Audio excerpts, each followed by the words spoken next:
Hello everyone, it's Seth Chandler and welcome to this episode of Slab Lab, where I'm really excited to have the great Mr. Steve Feltner joining us, the Director of Education over at PCGS, and somebody who I consider a very dear friend and also an honorary professor at Whittier University. All right, so I'm really excited. So let's give Steve a round of applause. All right?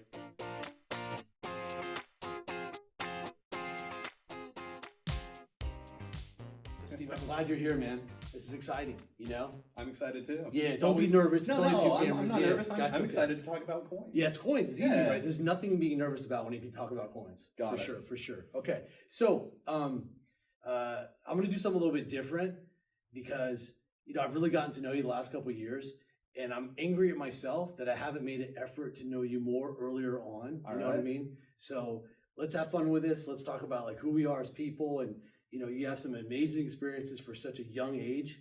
And you have a role at PCGS that has a lot of responsibility. And folks, I see it a lot more than what you could imagine. It's intense, but you have a lot of responsibility and you manage it very well. But I appreciate that. There's a lot going on right now, especially. So it's really cool seeing what we're doing and trying to keep everything moving. Yeah. Okay. Yeah. So let's start from the beginning. I know you're from St. George, Utah, but let's start where you grow up. And what was it like? All right. Cool. Yeah, before I was in St. George, I actually grew up right outside of Bryce Canyon National Park. Okay. Right outside of Bryce Canyon, there's a little town called Tropic, 500 people. Tropic, Utah. Yeah. Right? Yeah. And as the name, you would think that the name would suggest, you know, that it's pretty tropical and all that. Not even a little bit. You know, it's all red dirt and that kind of a dry, deserty climate, but. Yeah, it's home. It's home. Exactly. One of the most beautiful places on earth, I would say. But yeah, so grew up there, lived there until I was about 13. Okay, so let me ask you this, Steve. So growing up in Tropic, Utah, 500 people, you lived there till you were 13. What age did you start collecting coins? How did that come about? I started collecting coins when I was 8 years old. Okay. So basically, the foundation of it, or the start of it, I guess I should say, was my mom was a waitress at a diner called Ruby's Inn. So right outside of Bryce Canyon. Like Elvis on the Willits Jukebox. That's exactly. Yeah. So Ruby's Inn, it's a Best Western, and they had, you know, their full restaurant and everything. And my mom, that's what she did. And so one day, she came home, and it was kind of like our nightly routine. I would kind of help mom counter tips and stuff like that, kind of go through everything. And 8 years old, third grade, she comes home, we're counting tips, and there's a 1920D Mercury dime. You know, well worn. I haven't seen it in years and years, but I would guess that it's a VF, something like that. At the time, you know, 60, 70 cents. I like how you graded it. Well, it's like a natural thing. It's like your first coin doesn't matter. It's not worth much. But you know it's a VF 20. Shot VF 30. Oh, yeah, exactly. It's original. It's somewhere right in there. Yeah, mid VF. So I got really excited about it. It's a design I had never seen before. You know, we're used to the Ruzy dimes. And so I took it to show and tell, and my teacher told me it was made out of real silver. So when you're an 8-year-old kid, eyes go, why this is made out of silver? You know, you hear about silver and gold being super valuable. And so I come home, I tell mom, you know, this is made out of real silver. Mrs. Syrett said so, that sort of thing.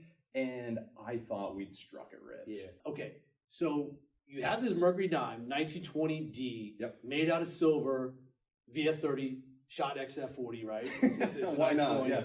Well, I mean, if I'm the owner of it, it's always a little bit higher grade. That's how it adds a point, right? Yeah. So you're like, okay, you're onto something. How did it go from there? All right. So again, I thought that we had struck it rich. This is a really cool thing. I've always wanted to own some silver before.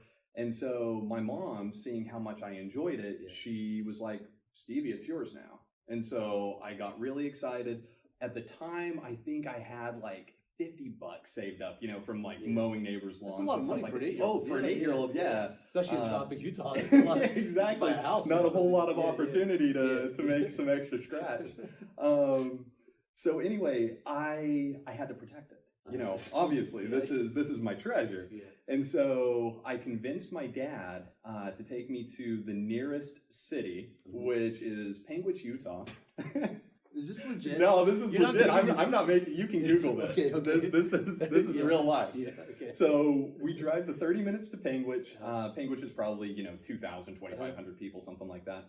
And we went into one of like the True Value stores or something like that, and I found a little fireproof safe because, dude, you gotta protect what you own. Yeah. And so I think I spent like $30 on it or something like that. Took it home. I'm so proud of it, and I had one, 2 keys for it. Hit one, kept the other, and I would open it up, and there's my Mercury dime just sitting there. I didn't know about flips or grading services or anything like that at the time. So I just had my single dime sitting there. Yeah. My mom seeing how much I appreciated it, and backing up a little bit, I was one of those, I was a very precocious kid. I was interested in just about everything. We had the World Book encyclopedias, this was pre-internet.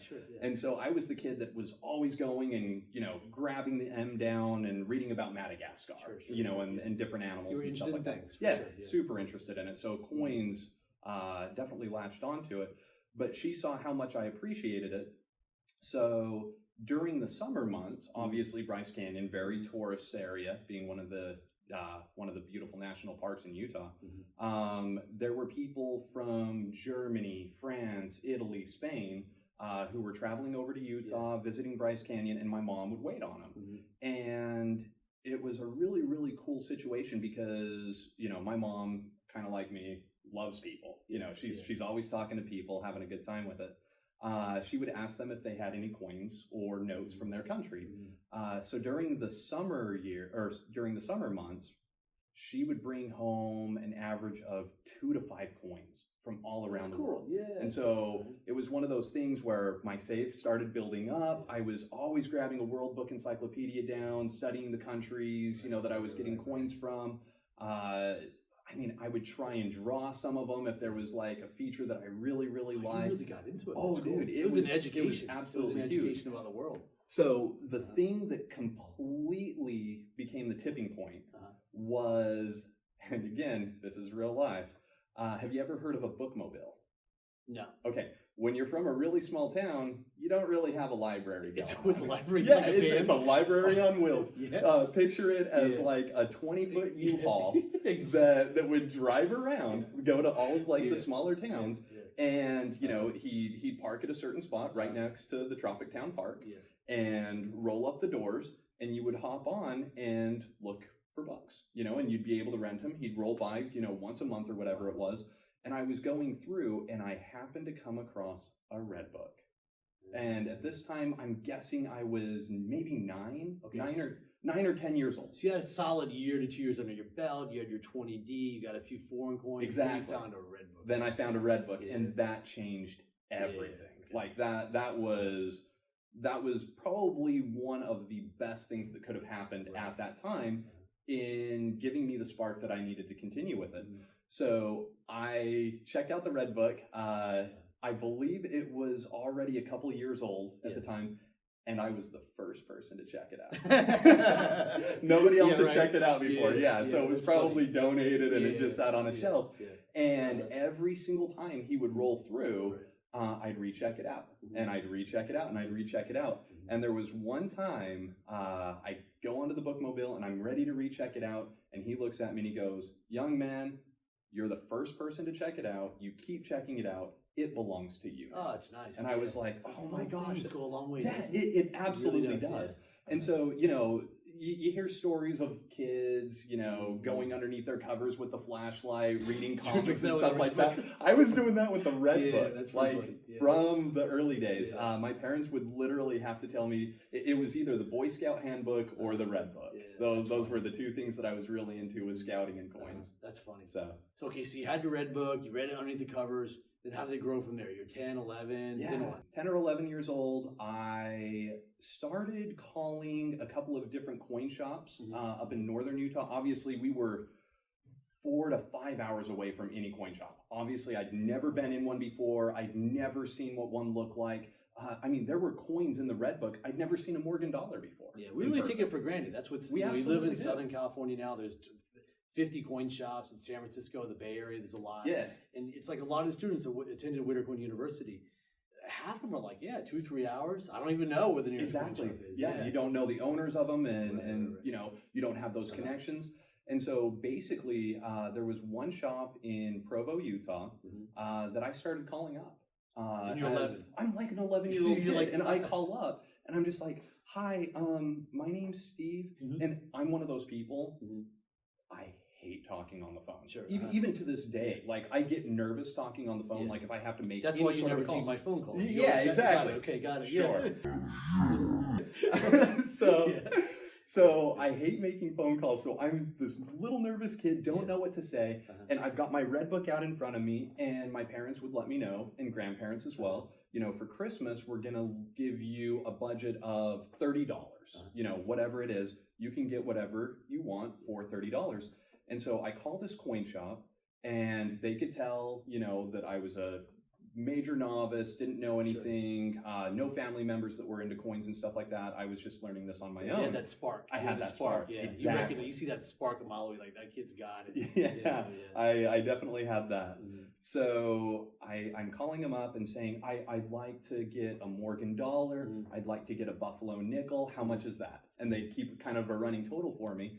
The first package they ever sent to me, they threw in some freebies. This is like a whole total mail order type. It with was a phone call. and this is awesome. And this is something that they didn't do. Like it wasn't something that they offered or advertised or anything like that. They could just tell that this is a kid who's really interested, and they wanted to, you know, continue that. Great. So we gotta call you. You still friends with these people? Because I gotta call them and like thank them. That's just cool that they did that. Yeah, it really is. Yeah. No, it's something that I will never forget, and it's one of the things where I'm constantly trying to give as well, because I know what it meant to me when I was a child. So they would start sending me coins. They sent me free coin calendars and stuff like that. And so that was kind of the way things started going. Started building a collection. Started building a collection. Oh, imagine you run into that mailbox. Oh my gosh. God. It's like Christmas time or something. P.O. Box 89, Tropic, Utah. Exactly. That's great. So, okay, so you started to assemble some more coins, and then, like, you know, your mid-teens, how did it progress from there? The single greatest thing that could have happened during that time, I was 12 years old, and my grandfather, seeing how much this meant to me, got me a membership to the American Numismatic Association. Right on, which everyone should do, okay? Right? Absolutely. Absolutely. It's not much 100%. Money. Yeah. Everybody should be an ANA member. Yeah. The benefits, perks, everything, it's definitely worth it. Yeah. So he got me a membership to the ANA, and all of a sudden I start getting a magazine, the Numismatists, sent to me every single month. And when you're a kid that's starving for information in an area that you can't get that information, again, pre-internet, it's not like you can just Google, you know, anything that you want. I started getting the magazine sent to me. Read them cover to cover, next day cover to cover. 3-4 days later, cover to cover, like I was soaking each one. Oh, absolutely, several times. Oh, that's awesome. Yeah, I wanted to soak it up. Like that's great. This is something that I had a passion for, and so any information I could get, I wanted to have it. So you soak it up. You join the ANA. Then what's like the next step after you join the ANA? Really rapidly. My dad started talking to Gail Baker, who was their education director, and started talking to her about summer seminar because, you know, in one of the numismatists. This was your dad. This is my dad. So your dad became very proactive. You're like, my son's just on fire. Yeah, his grandfather got me the membership, and my dad is definitely the one who was like, you have to keep going with this. Yeah, that's like great. My dad's always been one of those people who, if any of his children had a passion in something, you've got him at your back pushing you towards that. Great. Yeah, great. You know, and great father. Oh, absolutely. Yeah. I owe a lot of where I am today to him, and constantly motivating me to take it a step further. You know, go just a little farther with this. So he was talking to Gail Baker about summer seminar and kind of what that looks like and everything. And when I turned 13, it was time to put me on a plane and send me off to Colorado Springs. Big deal. It was the first time I'd ever flown on my own. But you know, coin camp. Going to coin camp. But I'm a big dude. I got this. So I went to summer seminar, and what year is this? This would have been 2000. Okay. I believe 2000. Okay, so I went in 86, 87, so it was Yeah. about 13 years before you. Okay. Exactly. Well, yeah. You went when I was born. It's game changing for me. Yeah, there you go. Yeah, I don't have much gray hair, but anyway. Yeah. Well, I don't have any. It's good. Yeah. So you show up and Uh-huh. you're like, holy crap, there's all these other kids that are kind of like me. They're really into coins. Absolutely blew my mind. Yeah, you're like, wow, I'd there's never more met- than just me. Yeah. You have to realize at this point, I'd never met another numismatist in my life. That's crazy. I'd never met anybody that was interested in coins. There was one local kid, when we were growing up together, that kind of had a little bit of an interest, but nothing near like I did. He was one of my buddies, and he'd buy a coin here or there, but it wasn't a passion like it was for me. So all of a sudden, I'm showing up, and there are hundreds of kids and adults that know so much about coins, and they're asking me questions, and like, I don't know the answers. Like, hey, Steve, have you ever seen an 09 SVDB? Oh, what's that gibberish? I don't know what that means. Sure. Oh, that's a Lincoln cent? When was it made? I'd never seen one. I'd never heard of one, unless I saw something in the Red Book or something like that. You're just like a little puppy, and everyone's got dog treats around. You're just like soaking in information. And that's what it was. The chaperones and the mentors and everything at the ANA that I met, taking me around, introducing me to different people, and taking the time to talk, to sit down and have these conversations. And, what are you excited about? Why are you excited about that? What have you done with that? And so it was one of those experiences that had me completely hooked. And I've been going to summer seminar every year since. Like that is, to me, summer seminar is home. That's my summer home. That's great. Yeah. It's like your second home. Yeah. It really is. And because of the camaraderie that you build, because of the experiences that you get to have, the fun, the joy, it's really awesome. I still have a lot of friends. I mean, Jim, Stouch is awesome. We went to the ANA summer seminar together. You have a lot of friends, that you met. And they're lifelong friends. In fact, Devin Hipp, who was one of the instructors at Whittercoin University as well. Is he an honorary professor or just a straight up professor? I think he's professor. Just professor. Oh, yeah. He hasn't earned it yet. Okay, gotcha. Well, no, honorary would be not earned it, right? I don't know. I think he earned it. okay, so he's just like Professor. I don't know. We could probably award him a different title. All right. There you go. Co-professors. Yeah. He was actually my dorm mate our first summer seminars. Both of our first summer seminar, I was 13 and he was 12. Oh, that's so And funny. so literally one of these friendships that has lasted a lifetime and will last a lifetime, we were dorm mates our very first years at summer seminar. Yeah, that's awesome. And so it's the networking, and again, networking, camaraderie, and just being with other numismatists and realizing everybody has a different passion. Everybody has a different path that they want to go down. Everybody has, a different avenue in the market that they want to do. Some people don't go into numismatics professionally. They're going to go and do their own thing, but they always come back. Yeah, that's what I was going to say. They come back. It's It that may disappear for 5 years or 10 years, but they'll come back. Because if they're that into coins at such an early age, it's going to be with them for life. Exactly. And so whether they raise a family, they go to school, whatever it is, but they always tend to come back. You'll see them at a show or something. It's they come back and they're welcomed back. Yeah, it's a pretty cool club. It's like a club. It really is. Yeah, it's cool. Yep. So how did it progress from here? Now you're like, okay, college age, high school.